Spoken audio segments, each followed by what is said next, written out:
Remember when your child was taking their very first steps and you were standing there with your arms outreached because they may tip over and hit their head on the coffee table or bounce their head off the floor? And then later when they got older and started riding a two-wheeler, you would run along behind, hold on to the seat because they may run into a tree or a mailbox.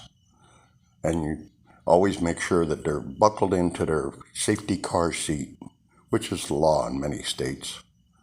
The states decided that it should be required to protect your children. And then, that people can't smoke in their car because their child may develop cancer.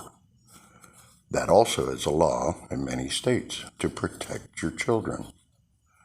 Now we have a deadly epidemic out there, and parents are fighting to put their kids at risk just because they don't want to wear a mask.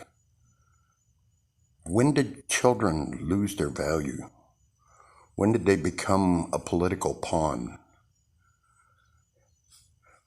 People like to say masks don't work. There's no guarantee that a car seat's going to keep your kid from getting killed in a car accident.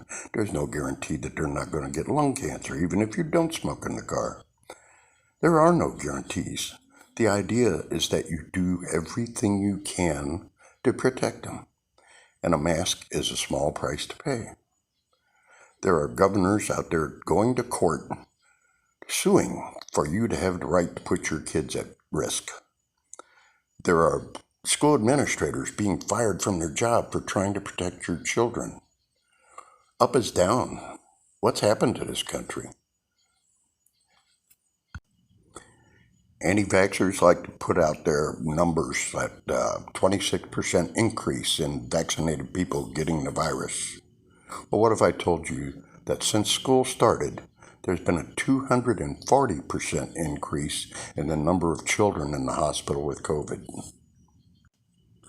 Remember when parents would do anything to keep their child safe? Let's go back to that.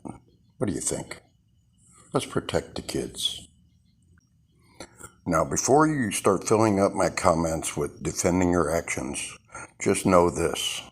There is no political, scientific, or religious reason for sacrificing our children.